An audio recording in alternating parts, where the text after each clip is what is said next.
суди олӣ солиҳамо самадова сокини 76-солаи душанбе 8 сол боз барои гирифтани пасандозаш аз Тоҷпромбонк, яке аз бонкҳои муфлисшудаи Тоҷикистон, сарсону саргардон аст.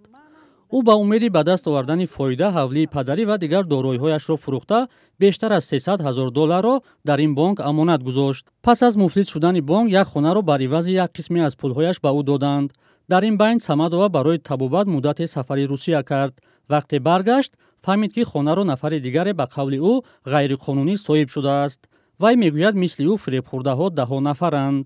аз ҳамин ҳисоби ман агар 400 300 200 100 ҳамин ки дода бошанд, агар ҳар моҳ ё ки чиз дар ин 8 сол намедонам.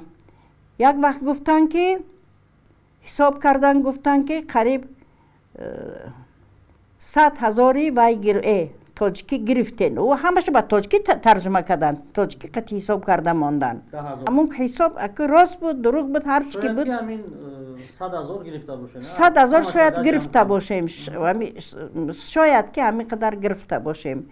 баҳси Самадова бар сари манзил бар ивази як қисми пулҳои аз бонк гирифтааш идома дорад. ин хонум ягона амонатгузори бонкҳои муфлисшудаи Тоҷикистон нест, ки солҳо боз саргардонанд. нигаронии муштариёни бонкҳои муфлисшудаи Тоҷпромбонк, Тоҷиксодиротбонк ва Агроинвестбонк дар ҳолест, ки раиси Бонки Миллии Тоҷикистон аз бозпасгардонӣ бахше аз қарзҳои ин бонкҳо ба муштариён суҳбат кард. пасандоздорони Тоҷиксодиротбанк ба 212 миллион сомонӣ кам шудааст. аз Агробанк низ қариб ки 195 дар доираи 200 миллион, яъне ки 200 миллион аз Тоҷиксодиротбанк кам шуда бошад, 200 миллион аз Агробанк кам шуда бошад. дар маҷмӯъ аз ду банк дар доираи 400 миллион бақияи пасандозҳояшон кам шуда истодаанд. Тоҷпромбонк ҳам бақияш дар доираи қариб 30 миллион мондагӣ дар ин самт ҳам корбарӣ рафта истодааст аз ҷониби мудири махсуси Тоҷпромбонк. мушкили бозпасгардонии пули амонатгузорон дар соли 2016 доғ шуд.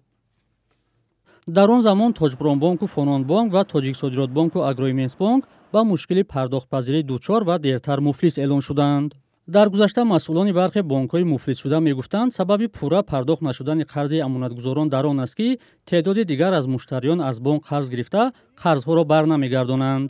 як нигаронии аслии амонатгузорон ин аст, ки раванди ба фурӯш гузоштани дороиҳои бонкҳо сусту ношаффоф буда, талошҳои ҷиддӣ барои бозпасгардонии маблағи онҳо сурат намегирад. онҳо мегӯянд нисбаташон беадолатии бузурге иттифоқ афтодааст.